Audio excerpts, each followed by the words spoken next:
पदम पदभ्या प्रियाया। ये सेवा है। अपने दोनों हाथों से क्या सुंदर सेवा चरण दबा रहे हैं। जब हम आप अपने दोषों को देखो भाई, दुनिया से भले दोष छुपा लेना, लेकिन ठाकुर के सामने दोषों को प्रकट कर देना। दिन में कितना पाप कर्म करो, मैं ये नहीं कहता कि पाप करना छोड़ दो, मैं स्वयं करता हूं। मैं कैसे कह सकता हूं? एक बार क्या हुआ ओम प्रकाश जी, एक कोई महात्मा जी थे। एक महात्मा जी थे तो एक महात्मा जी के पास में बूढ़ी डोकरी आई और डोकरी आके महाराज जी प्रणाम। हाँ बोलो माता जी। बोले मेरो बेटा गुड़ बहुत खावे, बड़ो गुड़ खावे महाराज जी, इसको छुड़वा दो ना, गुड़ छुड़वा दो। महात्मा जी ने कहा माता जी एक काम करो, अभी नहीं 10 दिन के बाद में आना, 10 दिन के बाद में आओगे तो मैं गुड़ छुड़वा दूंगा। माँ ने जैसे तैसे 10 दिन पार किए, 11वें दिन आ पड़ी। महात्मा जी मेरे पोतो बड़ो गुड़ खावे, छुड़वा दो। महात्मा जी ने बुलाया, बेटा गुड़ नहीं खाना चाहिए, ज्यादा गुड़ शरीर को नुकसान करता है और इस प्रकार यदि ज्यादा गुड़ खाओगे तो डायबिटीज बीमारी हो जाएगी। क्षमा। अनेकों अनेक प्रकार समझाया। बेटे ने कहा मैं छोड़ दूंगा गुरुदेव। बुढ़ी डोकरी ने कहा इसने कोई झाड़ा झपट कुछ भी नहीं किया। अरे बाबा जी ये बात तुम पहले दिन आए उसी दिन कह देते, 10 दिन के बाद बुलाया। संत भगवान ने माँ के चरणों में वंदन करके हाथ जोड़ के कहा माँ पहले दिन जब तुम आई थी उस दिन मैं स्वयं गुड़ खाता था, मैंने पहले छोड़ा है और छोड़ने के बाद अब मैं इसको शिक्षा दे रहा हूं। तो पाप कर्म छोड़ने के लिए मैं आपको कैसे कह सकता हूं? नहीं कह सकता। क्यों? कि महाराज एक बार की बात है, मैं कई कथा कह रहा था तो मैं गाय की सेवा के लिए थोड़ा बोलने लगा। पिताजी ने मेरे को चांटा मारा। पिताजी ने कहा खबरदार, गौ के बारे में तू बोल रहा है, लेकिन जब तक तू स्वयं गाय की सेवा नहीं करेगा तब तक तुझे बोलने का अधिकार नहीं है। धन्य से महापुरुष। सुंदर शिक्षा, अद्भुत भाव है, अद्भुत इनकी श्रद्धा है। विचार करो तो ये छिद्र है। जब तक हम आप ये छिद्र छुपाते रहेंगे तब तक तो आप सबको पता है छिद्र को छुपाना नहीं है। भगवान के सामने अपने जैसे हो वैसे सामने आ जाओ। मेरी बहनें बैठ जाएं शांति से। बोलिए श्री सद्गुरुदेव भगवान प्रिय हो। सज्जनों, आपके हमारे बीच श्री बालाजी सेवाधाम के इस प्रांगण के अंदर कृष्ण कथा के मध्य मुंबई से पधारे हैं। कौन नहीं जानता जिनको श्री भाई मगाराम जी कुलरिया साहब पूरी टीम के साथ में श्रद्धा और भाव के साथ में यहाँ प्रस्थान करके आए। आप श्री के लिए जोरदार तालियों की सेवा। उन्हीं के साथ में हमारे बहुत बड़े प्रतिष्ठित व्यक्ति है और जिनके नाम से हम बहुत प्रेम करते हैं, कुलरिया परिवार के भाई श्री नरसिंह भाई जी पधारे हैं। जोरदार आप श्री के लिए तालियों की सेवा। और अकेले नहीं आए हैं, अपने बड़े भाई जी भाई श्री भंवरलाल जी के साथ में यहाँ आगमन। अरे भाई नहीं, पूज्य माता श्री को साथ में लेके चलते हैं।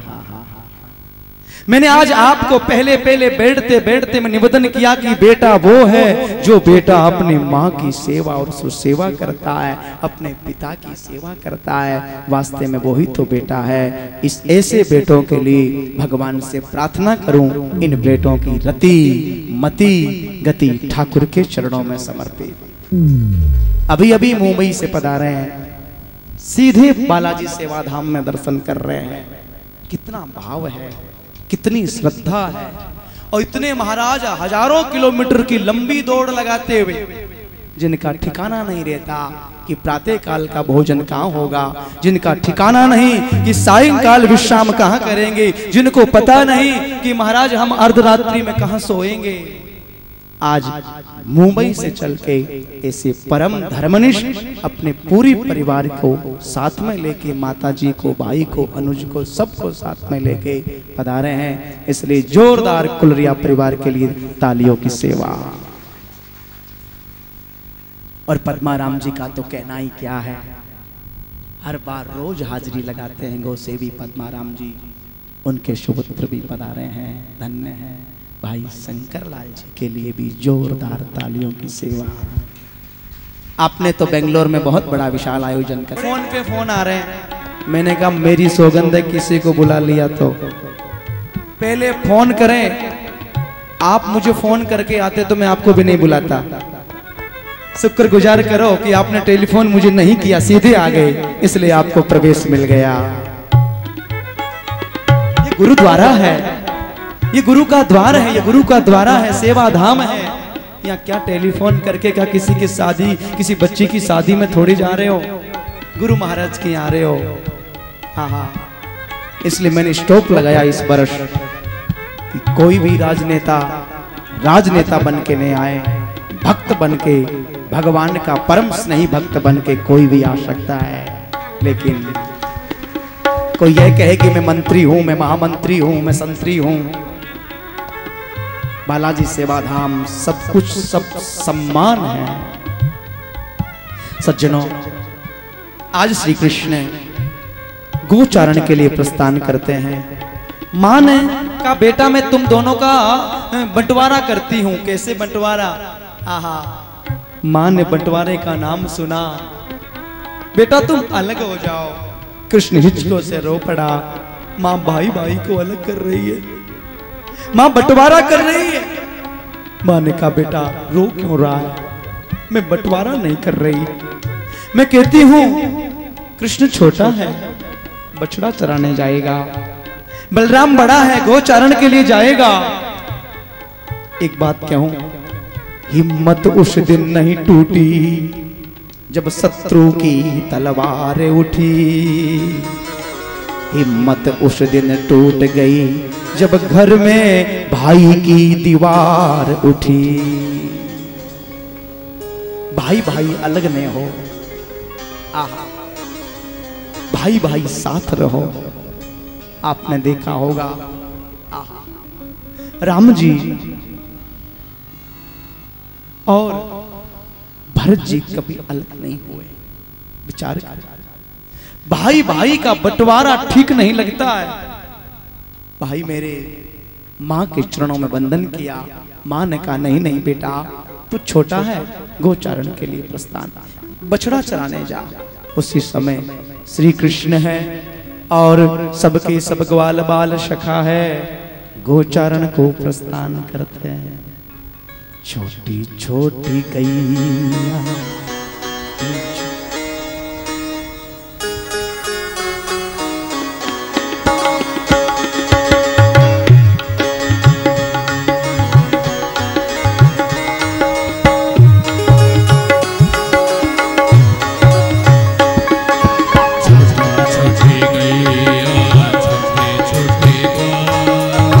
छोटो सो मेरो छोटी गैया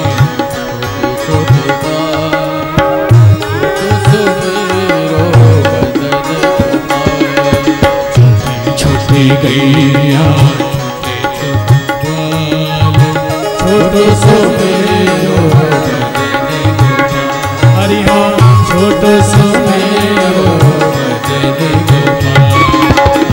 आगे आगे गैया पीछे पीछे ग्वाल, आगे आगे गैया पीछे पीछे ग्वाल, पीछे में मेरो मदनी गोपाल, हरि हो पीछे में मेरो मदनी गोपाल। छोटी छोटी गैया छोटे छोटे ग्वाल, छोटी छोटी गैया छोटे छोटे ग्वाल, छोटो सो छोटो सो छोटो सो में मेरो मदन गोपाल। पीछे वाली बहने दोनों हाथ ऊपर करके छोटी छोटी गैया छोटो सो मेरो मदन गोपाल। हरि हाँ छोटो सो मेरो मदन गोपाल। ताली सेवा करिए।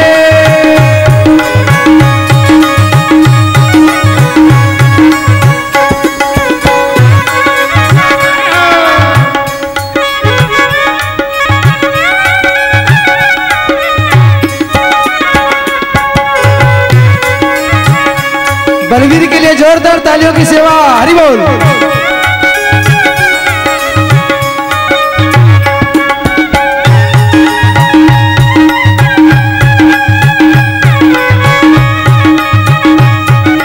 जय हो।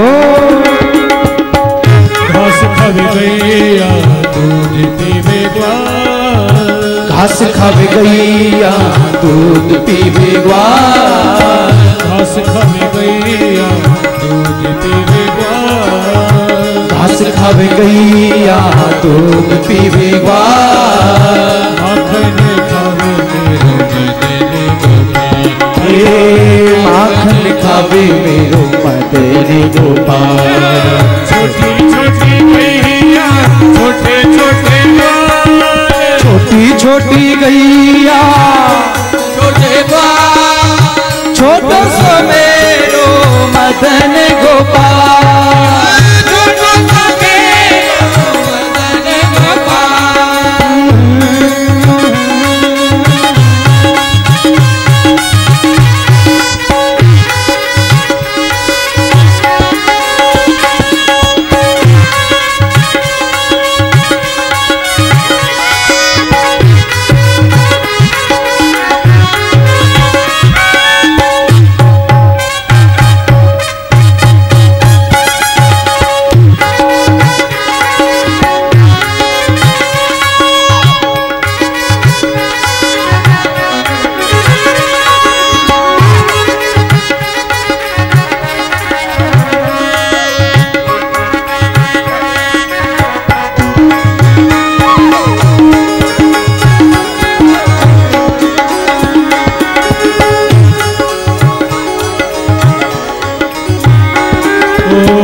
छोटे छोटे लंगोटे छोटे छोटे हाथ। छोटे छोटे लंगोटे छोटे छोटे हाथ। छोटी छोटी लखोटी छोटे छोटे हाथ। चलो सिंधी सोफा में बिठाओ मुझे पिताजी को। छोटे छोटे हाथ। छोटो सो मेरो मदन गोपाल। छोटो सो मेरो मदन गोपाल। छोटे छोटे ग्वाल। छोटो सो मेरो मदन गोपाल। छोटो सो मेरो मदन गोपाल। हाँ छोटो सो मेरो मदन गोपाल। छोटो सो मेरो मदन गोपाल। हरि हाँ छोटो सो मेरो मदन गोपाल। छोटो सो मेरो मदन गोपाल। छोटो सो मेरो मदन गोपाल। छोटो सो मेरो मदन गोपाल। छोटो सो मेरो मदन गोपाल। छोटो सो मेरो मदन गोपाल। छोटो सो मेरो मदन गोपाल।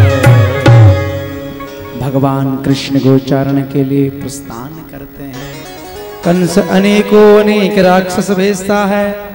कंस ने अनेकों अनेक राक्षस जब भेजे हैं, आहा सज्जनों, आज भगवान श्री कृष्ण गोचारण के लिए वन में जब गए हैं, एक राक्षस को भेजा है जिसका नाम वत्सासुर है।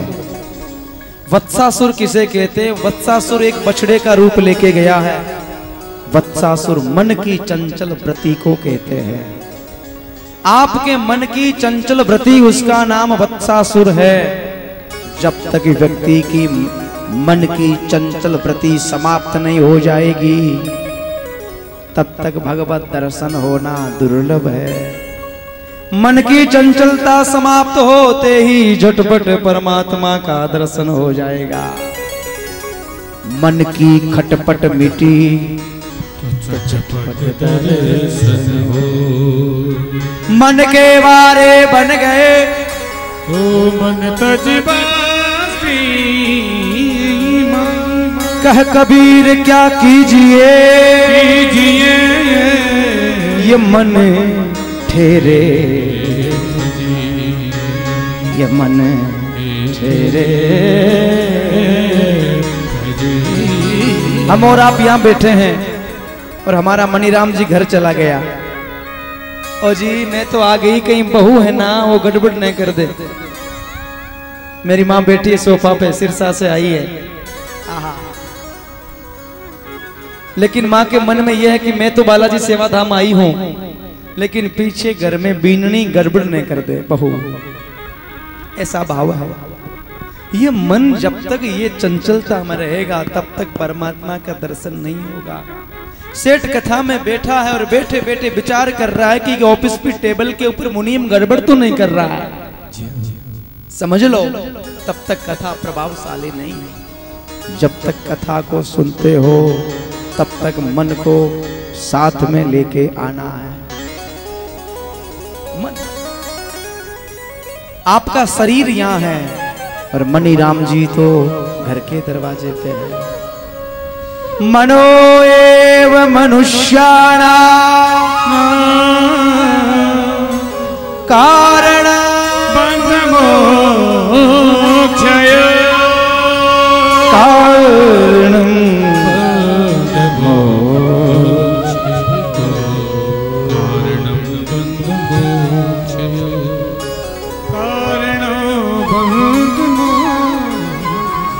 एक बार गोपिका, मैं कथा ठीक से नहीं सुना रहा हूं, इधर से उधर उधर से इधर सुना रहा हूं, टाइम पास कर रहा हूं। 3:45 बज गए, 4 कब बजे। एक बार की बात, गोपिकाएं सबकी सब है, भगवान श्री कृष्ण की मां के पास में शिकायत लेके जाती है। तेरे लाला घर में घुसे और घुसने के बाद मेरी गैया के बछड़ों को खोले हैं, शिकायत करने जाती है। आहा, मैया ने चांदी की छड़ी हाथ में ली है, चांदी की छड़ी, और कृष्ण का कान पकड़ा है। कृष्ण थर थर थर थर कांप रहा है और मैया पिटाई। विचार करो, क्या ब्रह्मा की हिम्मत है कि कृष्ण को छड़ी दिखा दे? क्या शंकर के अंदर ताकत है जो कृष्ण को छड़ी दिखाए? क्या ब्रह्मांड नायक कोई ऐसा है जो भगवान कृष्ण का कान पकड़े? अरे भगवान को छड़ी दिखाने और कान पकड़ने की शक्ति है तो मेरी मां में है सज्जनों। आहा, हमारे सूरदास ने गाया है, यशोदा तेरो भाग्य को वर्णन कयो न जाए। ए यशोदा, तेरे भाग का मैं कहां तक वर्णन करूं जो परब्रह्म को तू गोद में खिला रही है और चांटा लगा रही है। आहा, यशोदा किसे के आपको पता है? यशोदा कौन है? आप भी यशोदा बन सकते हो। यशम ददाति इति यशोदा, जो कृष्ण कथा में यश प्रदान करता है उसका नाम यशोदा है। कृष्ण की कथा, उसमें यश। आहा, ओहो, प्रभु की कथा बड़ी सुंदर है, अरे भगवान की कथा बड़ी अद्भुत है। जो वाह वाह करता है उसका नाम यशोदा है। कन्हैया ने सोचा मैया पिटाई करेगी। माँ माँ मैं तुझे बात क्यों बोल? हाँ माँ, मुझे ये नहीं पता है इनको कौन सी गली में घर है। माँ सत्य कह रहा हूं, इनको पतियारो करे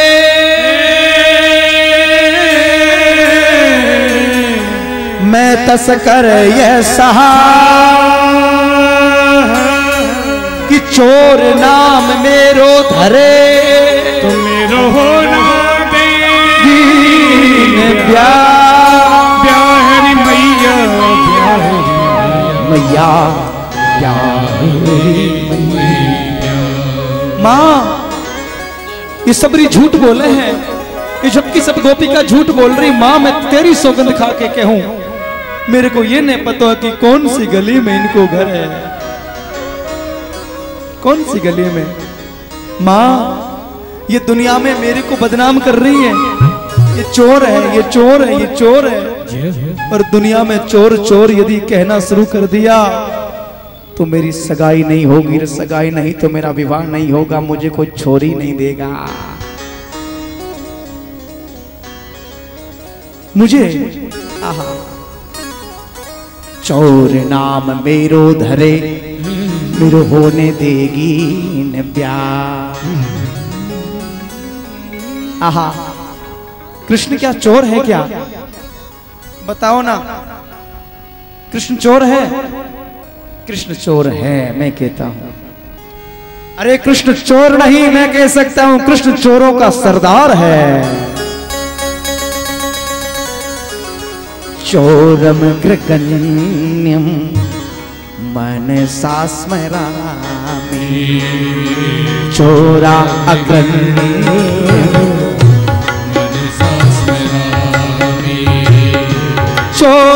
चोराग्रगण्या मनसा स्मरामि,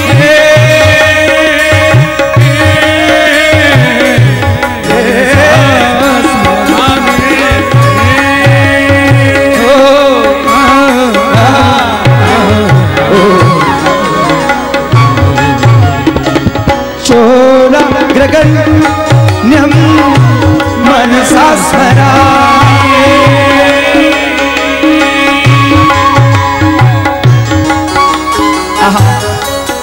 एक बात कहूं क्या, कृष्ण क्या चुराता है आपका? कृष्ण आपका चित्त चुराता है। आपका जो चित्त है, दिल है, कृष्ण आपके चित्त को चुराता है।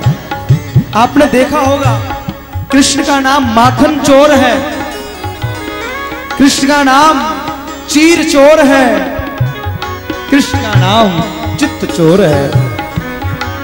वो चोर है, गोपिकाओं का कभी वस्त्र चुरा लेता है, तो कभी गोपिकाओं के घर के अंदर माखन चुरा के भाग जाता है, आहा, तो कभी अपने भक्तों के चित्त को चुराता है। इसलिए देवता गा रहे चोरम ग्रगण्या मनसा स्मरामि, चोरा चोर के नाम से दुनिया पुकारती है, इसे पकड़ में आता है तो मैया मारती है। मैया पिटाई कर रही है। बड़ा ही गरीब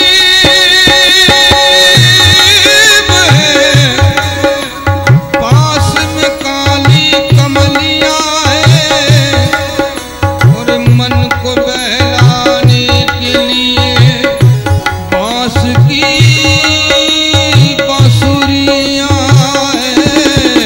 सासा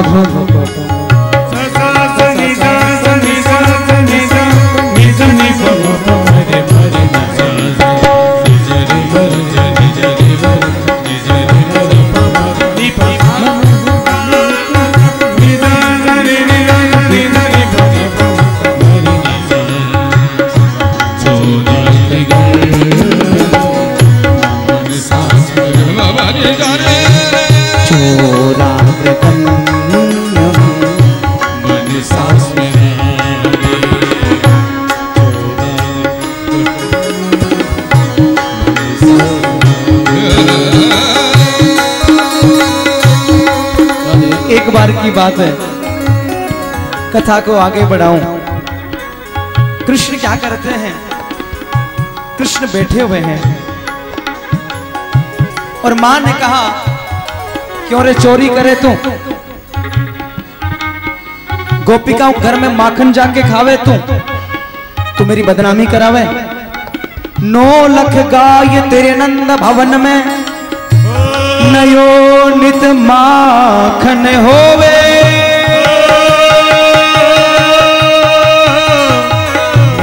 नित माखन होवे। पुराने जमाने में जिसकी यहाँ 9 लाख गाय होती थी उसको लोग नंद बाबा कहते थे। 9 लाख गाय, आहा, बाबा के घर में 9 लाख गाय है। 9 लख गाय तेरे नंद भवन में, नयो नित माखन होवे। ए माँ, मुझे तुझे एक बात कहूं, बोला हाँ, मुझे तो चोरी को माखन अच्छो लगे। चोरी को माखन होवे। एकदा क्रीडनानस्ते रामाध्या गोप द्वारिका, कृष्णो मृदम भक्षन्ते वातानि मात्र चंदया।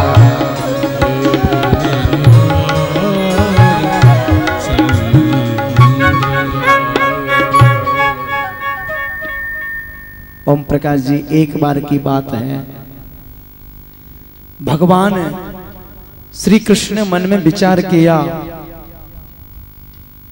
श्री कृष्ण को ब्रज की 3 चीजें बहुत अच्छी लगती हैं। कितनी चीजें? 3। वो कौन कौन सी, जरा आपको बताऊं क्या? 3 चीजें भगवान को अति प्रिय है। कौन कौन सी? बोले कृष्ण की यहाँ एक तो भगवान को ब्रज की वेणु जो है, वेणु मुरली, सुंदर वेणु, आहा।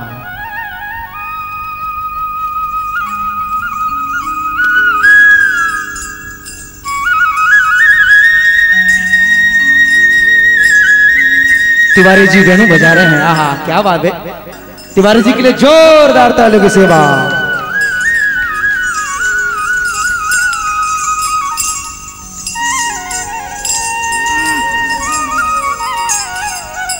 मुरली जब बजती है, मुरली ऐसे बजती कि मुरली की तान को सुनते सुनते ही महाराज यमुना में बाढ़ आ जाती है। यमुना में बाढ़, मुरली की आवाज को सुनते ही वृक्ष अपने आप को हिला देते हैं, और वृक्ष जैसे अपने आप हवा के झोंके से हिलते हैं, पुष्प नीचे गिर जाते हैं, और पुष्प नीचे गिर के हवा का झोंका आया, और आते आते ही यमुना के नदी के प्रभाव से पुष्प भगवान के चरणों में चढ़ जाते हैं।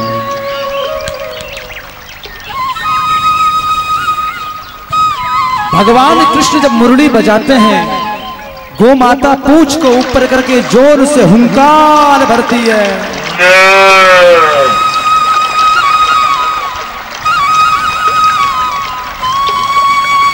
गो माता हुंकार भर रही है।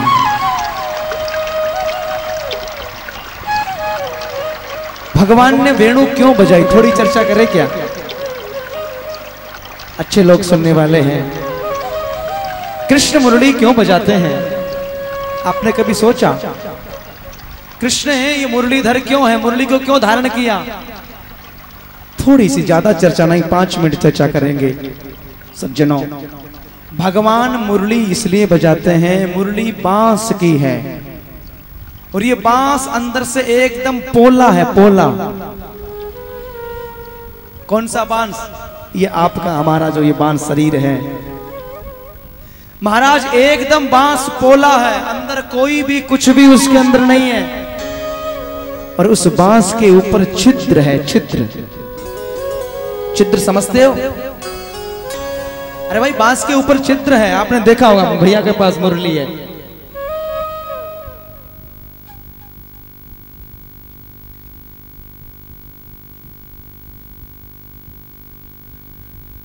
ये छिद्र है, देखो ये छिद्र। छिद्र समझ गए? छिद्र किसे कहते हैं? छिद्र है क्या? छिद्र क्या होता है? छिद्र माने होते हैं दोष।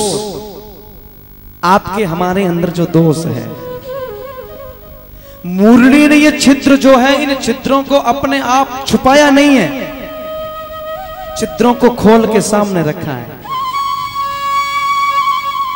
और हम आप क्या करते हैं? बोले अपने छिद्रों को हम छुपाते हैं, ढकते हैं।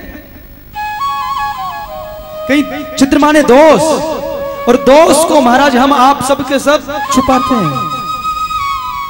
जब तक ये छिद्र जो है, काम है, द्वेष है, अहमता, ममता, राग, द्वेष, काम, क्रोध, लोभ, मोह, मत्सर, ये छिद्र है।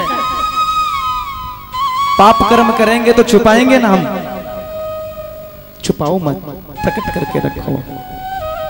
मुरली ने अपने छिद्रों को ठाकुर के सामने खोल के रख दिया। गोविंद ने उसको अपनाया और अपनाने के बाद में अपने ओठों का तकिया दिया है।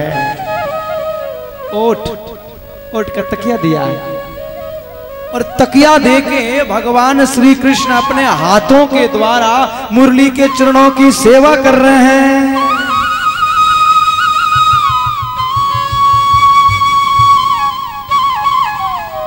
पदम पदभ्या प्रियाया, ये सेवा है। अपने दोनों हाथों से क्या सुंदर सेवा, चरण दबा रहे हैं। जब हम आप अपने दोषों को देखो भाई, दुनिया से भले दोष छुपा लेना, लेकिन ठाकुर के सामने दोषों को प्रकट कर देना।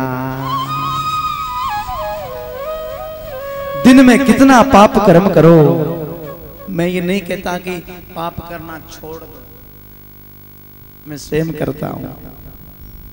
मैं कैसे कह सकता हूं? एक बार क्या हुआ ओम प्रकाश जी, एक कोई महात्मा जी थे, तो एक महात्मा जी के पास में बूढ़ी डोकरी आई, और डोकरी आके महाराज जी प्रणाम। हाँ बोलो माता जी। बोले मेरो बेटा गुड़ बहुत खावे, बड़ो गुड़ खावे महाराज जी, इसको छुड़वा दो ना, गुड़ छुड़वा दो। महात्मा जी ने कहा माता जी एक काम करो, अभी नहीं 10 दिन के बाद में आना, 10 दिन के बाद में आओगे तो मैं गुड़ छुड़वा दूंगा। माँ ने जैसे तैसे 10 दिन पार किए, 11वें दिन आ पड़ी। महात्मा जी मेरे पोतो बड़ो गुड़ खावे, छुड़वा दो। महात्मा जी ने बुलाया, बेटा गुड़ नहीं खाना चाहिए, ज्यादा गुड़ शरीर को नुकसान करता है, और इस प्रकार यदि ज्यादा गुड़ खाओगे तो डायबिटीज बीमारी हो जाएगी। क्षमा, अनेकों अनेक प्रकार समझाया। बेटे ने कहा मैं छोड़ दूंगा गुरुदेव। बुढ़ी डोकरी ने कहा इसने कोई झाड़ा झपट कुछ भी नहीं किया। अरे बाबा जी ये बात तुम पहले दिन आए उसी दिन कह देते, 10 दिन के बाद बुलाया। संत भगवान ने माँ के चरणों में वंदन करके हाथ जोड़ के कहा माँ पहले दिन जब तुम आई थी उस दिन मैं स्वयं गुड़ खाता था, मैंने पहले छोड़ा है और छोड़ने के बाद अब मैं इसको शिक्षा दे रहा हूं। तो पाप कर्म छोड़ने के लिए मैं आपको कैसे कह सकता हूं? नहीं कह सकता। क्यों? कि महाराज एक बार की बात है, मैं कई कथा कह रहा था तो मैं गाय की सेवा के लिए थोड़ा बोलने लगा। पिताजी ने मेरे को चांटा मारा। पिताजी ने कहा खबरदार, गौ के बारे में तू बोल रहा है, लेकिन जब तक तू स्वयं गाय की सेवा नहीं करेगा तब तक तुझे बोलने का अधिकार नहीं है। आहा, धन्य से महापुरुष, सुंदर शिक्षा, अद्भुत भाव है, अद्भुत इनकी श्रद्धा है। विचार करो तो ये छिद्र है। जब तक हम आप ये छिद्र छुपाते रहेंगे, छुपाते रहेंगे, छुपाते रहेंगे, तब तक तो आप सबको पता है छिद्र को छुपाना नहीं है। भगवान के सामने अपने जैसे हो वैसे सामने आ जाओ। मेरी बहनें बैठ जाएं शांति से। बोलिए श्री सद्गुरुदेव भगवान प्रिय हो।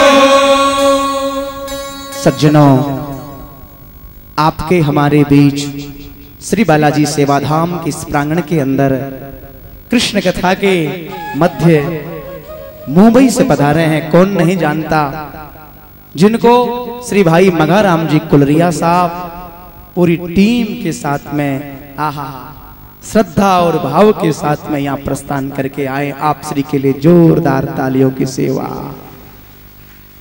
आहा, उन्हीं के साथ में हमारे बहुत बड़े प्रतिष्ठित व्यक्ति है और जिनके नाम से हम बहुत प्रेम करते हैं, कुलरिया परिवार के भाई श्री नरसिंह भाई जी पधारे हैं। जोरदार आप श्री के लिए तालियों की सेवा। और अकेले नहीं आए हैं, अपने बड़े भाई जी भाई श्री भंवरलाल जी के साथ में यहाँ आगमन। अरे भाई नहीं, पूज्य माता श्री को साथ में लेके चलते हैं। मैंने आज आपको पहले बैठते बैठते मैं निवेदन किया कि बेटा वो है जो बेटा अपनी माँ की सेवा और सुसेवा करता है, अपने पिता की सेवा करता है, वास्ते में वही तो बेटा है। इस ऐसे बेटों के लिए भगवान से प्रार्थना करूं, इन बेटों की रति मति गति ठाकुर के चरणों में समर्पित। अभी अभी मुंबई से पधारे हैं, सीधे बालाजी सेवा धाम में दर्शन कर रहे हैं। कितना भाव है, कितनी श्रद्धा है। और इतने महाराज हजारों किलोमीटर की लंबी दौड़ लगाते हुए, जिनका ठिकाना नहीं रहता कि प्रातः काल का भोजन कहाँ होगा, जिनका ठिकाना नहीं कि सायंकाल विश्राम कहाँ करेंगे, जिनको पता नहीं कि महाराज हम अर्धरात्रि में कहाँ सोएंगे। आज मुंबई से चल के ऐसे परम धर्मनिष्ठ अपने पूरी परिवार को साथ में लेके, माता जी को, भाई को, अनुज को, सबको साथ में लेके पधारे हैं। इसलिए जोरदार कुलरिया परिवार के लिए तालियों की सेवा। और पद्माराम जी का तो कहना ही क्या है, हर बार रोज हाजिरी लगाते हैं गौसेवी पद्माराम जी। उनके सुपुत्र भी पधारे हैं, धन्य है। भाई शंकर लाल जी के लिए भी जोरदार तालियों की सेवा। आपने तो बेंगलोर में बहुत बड़ा विशाल आयोजन कर, 3 चीजों से प्रेम करते हैं। 3 चीजें कौन कौन सी है? पहली भगवान को मैंने आपको बताया, वेणु मुरली। भगवान ने वेणु इसलिए बजाई है कि उसने छिद्र को अपने आप ढका नहीं है, छिद्र खोल दिया, छिद्र को खोल दिया। अद्भुत, छिद्रों को खोल दिया सज्जनों, ऐसा नहीं। दूसरी है रेणु। रेणु समझते हो? रेणु माने मिट्टी। ब्रज की मिट्टी का बड़ा महत्व है। और आप बड़े सौभाग्यशाली लोग हो कि आपके बालाजी सेवा धाम में भी श्री धाम वृंदावन की मिट्टी बिछी हुई है। आहा, बड़े भाग्यशाली। आप कभी भी श्रीधाम वृंदावन जाओ तो वृंदावन, बुरा नहीं मानो तो एक बात कह दूं क्या, बुरा मत मानना। हमारे नरसिंह जी तो ऐसे है कि वृंदावन में भी जो संत महात्मा वट वृक्षों के नीचे भजन कर रहे हैं ना, ये छुपके से जाके उन संतों के लिए छोटे छोटे घरों की व्यवस्था करके उनको घर प्रदान कर दिया। एक महात्मा मुझे कह रहा था वृंदावन में, बात खोल रहा हूं, फ्लैट ले लेके महात्माओं को दान कर रहे हैं। धन्य है ये परिवार, धन्य इनकी रति, धन्य इनकी मति जो ठाकुर में लगे हुए हैं। अद्भुत बात। वृंदावन मिट्टी का बड़ा महिमा है। हम वृंदावन जाओ और जाने के बाद ऐसा वर्णन है, रमण रेत लेटो नहीं कियो न जमुना पार, रे मूरख समझो नहीं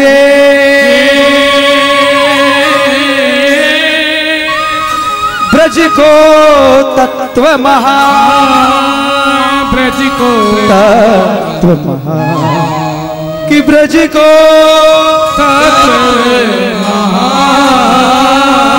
ब्रज को।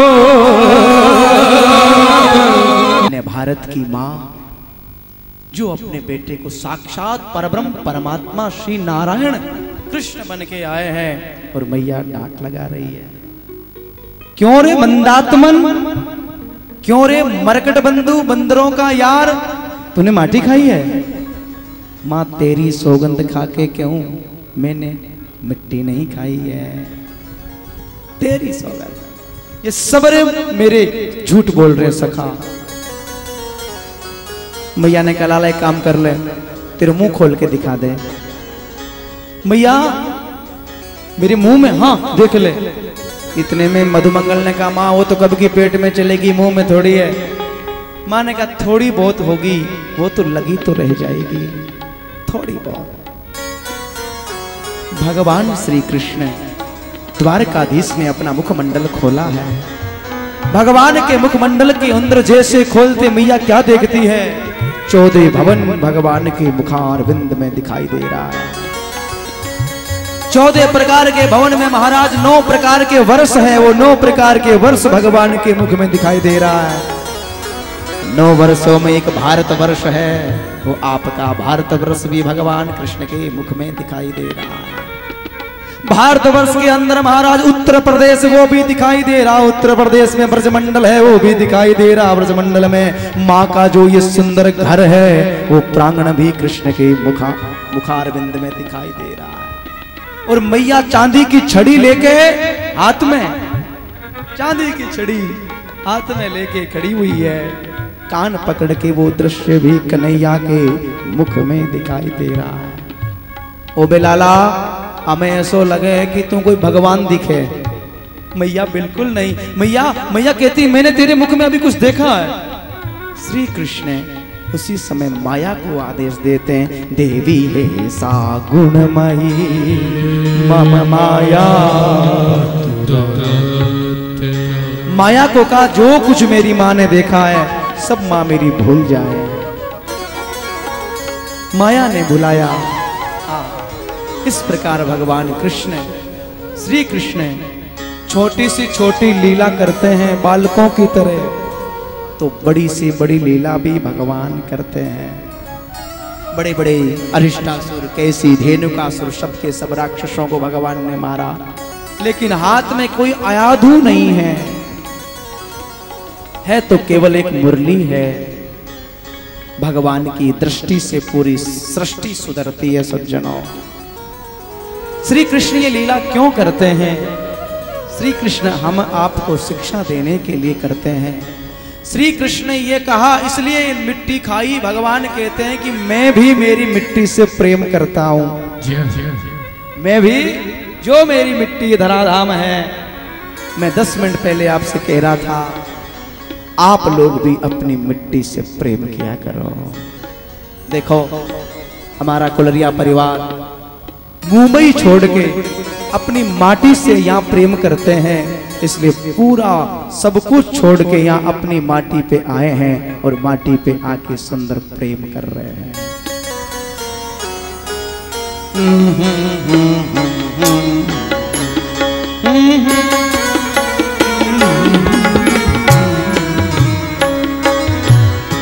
मैंने कहा था जननी जन्म भूमिश्च। देखो भाई, अभी अभी हम और आप भगवान कृष्ण कन्हैया लाल की कथा बोल रहे हैं और बड़ी सुंदर ढंग से हमारे इसी प्रांत के बालाजी सेवा धाम के स्नेही भक्त है भाई श्री कन्हैया लाल जी। कौन नहीं जानता आप श्री को? कौन नहीं जानता?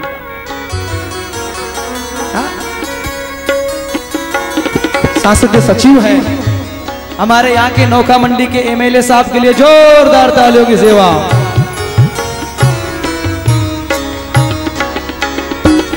कन्हैया कन्हैया पुकारा तेरे, कन्हैया कन्हैया कन्हैया कन्हैया पुकारा। कौन कौन पुकारेगा? अरे कन्हैया का नाम कौन लेगा? हाथ खड़ा करके बताओ ना। सब लोग प्रेम करते हैं। वाह, एक बार साहब के लिए जोरदार तालियों की सेवा।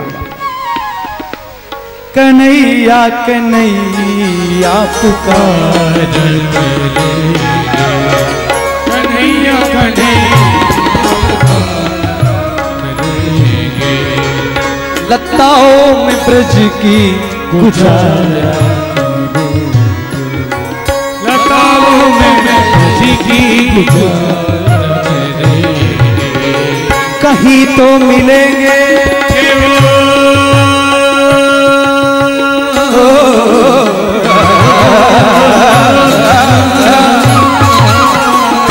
कहीं तो मिलेंगे वो बाबा बिहारी, कहीं तो मिलेंगे बाबे बिहारी, उन्हीं के चरणों में कन्हैया कन्हैया कन्हैया कन्हैया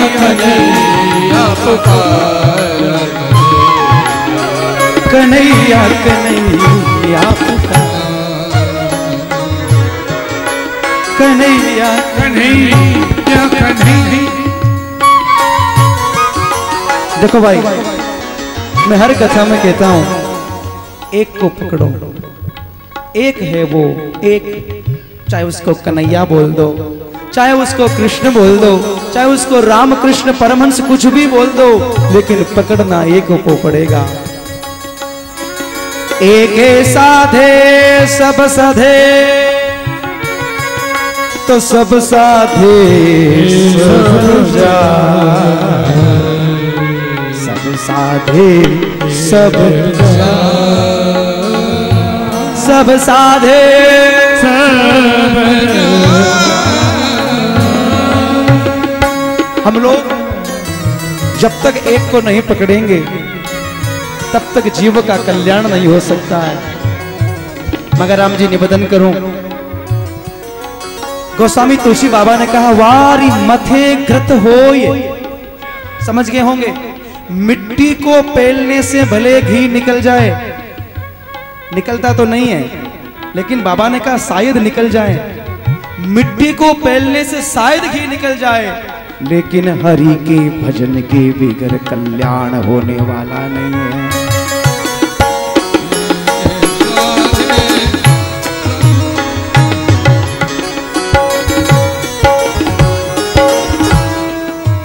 भजन करना पड़ेगा।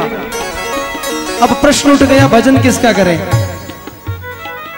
भजन तो करना, लेकिन किसका करें? गोस्वामी तुलसीदास जी ने वर्णन किया, भजन तो परब्रह्म परमात्मा का होता है।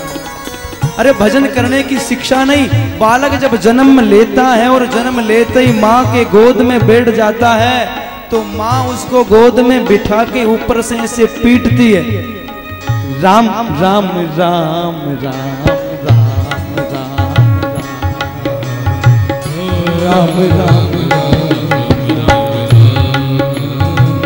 एक बालक जन्म लेते ही मैया महाराज वो बोलता भी नहीं, फिर भी ऊपर से पीट के राम राम बोल रही है। उस एक राम का भजन करना, पर्यायवाची शब्द है उनको, चाहे राम बोलो, कृष्ण बोलो, ओम बोलो, शिव बोलो, कृष्ण बोलो, कन्हैया बोलो, गोविंद बोलो, जिसको जो अच्छा लगे वो ही नाम ले लो, वही नाम, जिसका जो नाम आपको अच्छा लगे वही नाम आप ले, और नाम लेके नारायण नारायण श्रीमन नारायण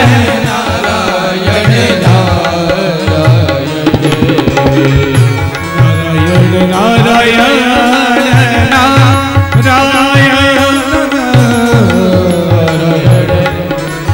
नारायण नारायण नारायण नारायण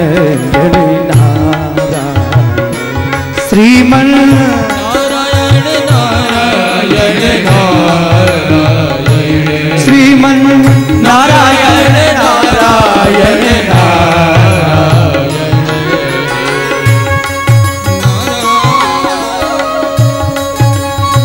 तो प्रश्न चल रहा था एक को पकड़ो, ऐसा वर्णन है, यथा तरोर्मूल निषेचनेन तृप्तंदित स्कंद भुजो।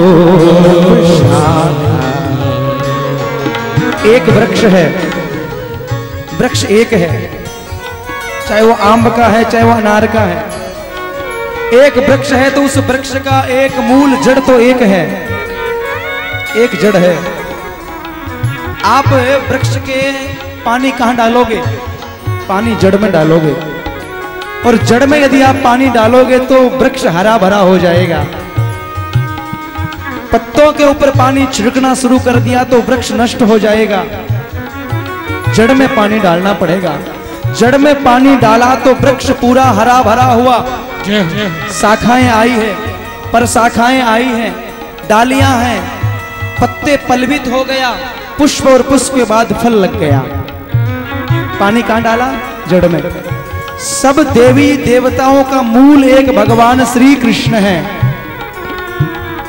देवी देवता का मूल एको देव देवकी नंदन। देव एक देवकी नंदन भगवान कृष्ण है। एको देव देवकी नंदन।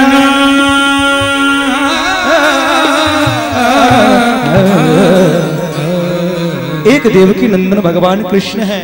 आप उन एक को पकड़ो। एको शास्त्र है, शास्त्र एक है। हमारे प्रातः स्मरणीय परम श्रद्धेय पूज्यपाद, जिनका नाम लेने से हृदय पवित्र हो जाता है, कंठ अवरुद्ध हो जाता है। स्वामी जी का नाम लेने से स्वामी श्री राम सुखदास जी महाराज, स्वामी जी ने क्या साधक संजीवनी लिखी है। एक बार यदि आप जीवन में साधक संजीवनी को हृदय में उतार के देखो, मुझे बड़ी खुशी है। एक बार मैं कोई कथा बोल के आया तो पूज्य पिताश्री मेरे को कहने लगे, अरे भैया जी तुम कथा ठीक ठाक बोलते हो, लेकिन थोड़ा साधक संजीवनों को देख लो। आहा, धन्य है। पिताश्री ने कहा कि एक बार स्वामी जी की साधक संजीवनी देखो। सज्जनों, समय मिले, महाभारत पढ़ने का समय नहीं, कोई बात नहीं, मत पढ़ना। भागवत पढ़ने का समय नहीं है, कोई जरूरी नहीं है, लेकिन मैं धीरे से आपसे जरूर कहूंगा, एक बार हमारे प्रातः स्मरणीय परम श्रद्धेय पूज्यपाद स्वामी श्री राम सुखदास जी महाराज की साधक संजीवनी का दर्शन जरूर करें। एक बार स्वामी जी, मैं तो हर कथा में कहता हूं कि हमारे स्वामी जी ने होते, हमारे सेठ जी जयदयाल गोविंद का ने होते, हमारे हनुमान प्रसाद पोद्दार जी ने होते, तो गीता प्रेस गोरखपुर की स्थापना नहीं होती, और गीता प्रेस नहीं होती तो आज आपके हाथ में गीता की पोथी नहीं होती। मेरे भाइयों, ध्यान रखना। धन्य ये सेठ लोग, धन्य इनका परिवार, मैं इनको धन्यवाद दे रहा हूं। ये पूरे के पूरे इन सेठों के अपने वैभव के अंश को निकाल के गीता प्रेस के कोष में जमा करते हैं, और इन सेठों के कोष के द्वारा आज हमें श्रीमद् भगवत गीता 5 रुपए में मिल रही है। जो बाजार में 50 रुपए में पुस्तक मिलती है, वो गीता प्रेस में 5 रुपए में मिल रही है। धन्य ये से सेठ लोग।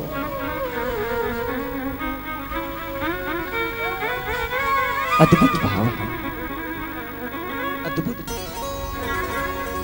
स्वामी जी हर समय कहते थे कि एक गिलास जल पिलाने वाले को धन्यवाद देते हो।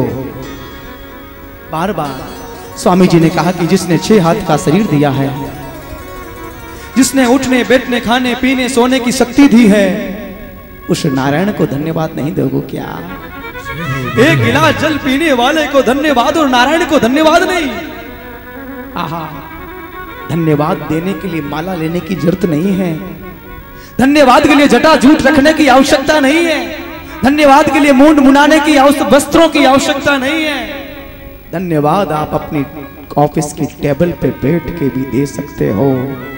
दोनों हाथ ऊपर करके थोड़ी थोड़ी देर से बोलते रहो, हे ना मैं आपका हूँ, आप मेरे, मैं आपको भूलूं नहीं, मैं आपको भूलूं नहीं, मैं आपको भूलूं,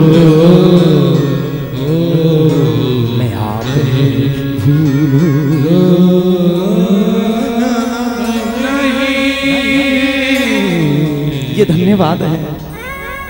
उठते बैठते खाते पीते सोते खेलते कमाते, कर से कर मैं करी विधिना, कर से कर मैं कर मन राखे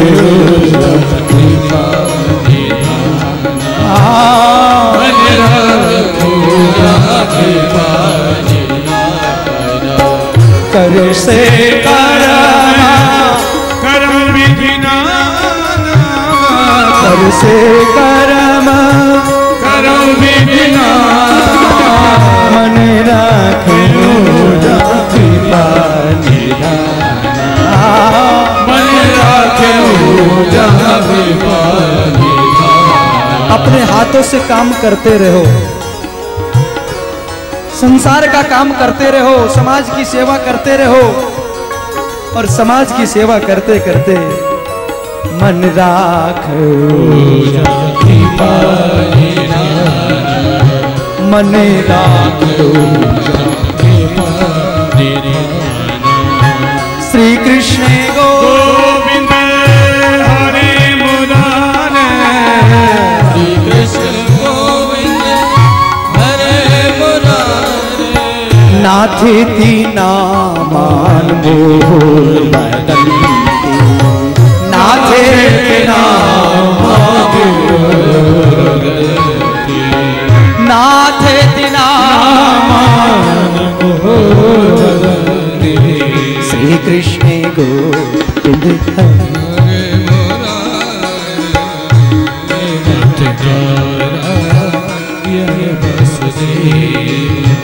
हे नाथ ना वासुदेव हे नाथ ना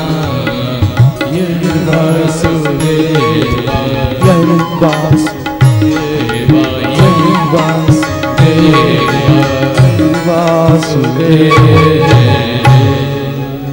आज की कथा का यही सारांश है। दुनिया में मानव शरीर यदि मिला है तो मानव शरीर किस लिए मिला है? मानव शरीर केवल खाने के लिए नहीं है, केवल पीने के लिए नहीं है, पूरा सारांश सुनाऊं, केवल सोने के लिए नहीं है। इस मानव शरीर से परिश्रम करना चाहिए। परिश्रम के साथ साथ इससे थोड़ा तप करना चाहिए, तप के साथ स्वाध्याय करना चाहिए, ध्यान करना चाहिए और इसके साथ समाज की सेवा करनी चाहिए। करे हरे मंदिर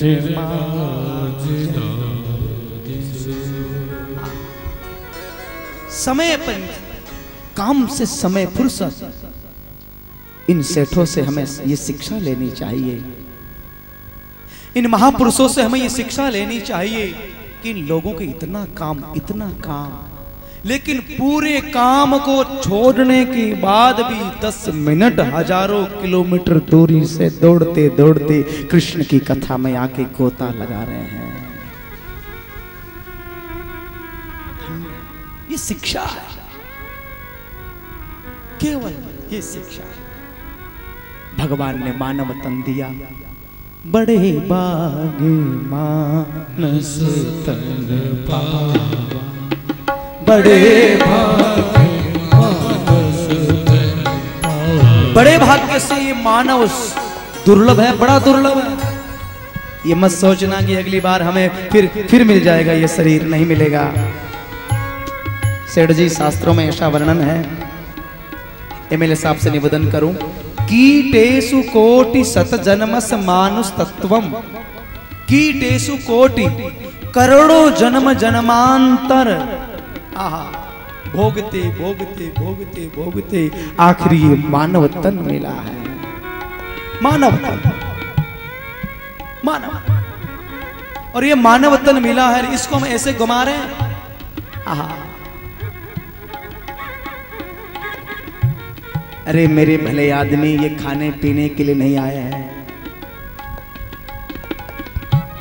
खाने पीने की तो लाइन लगी हुई है, उसके प्यासे नहीं है। पीबत भागवतम रसमा,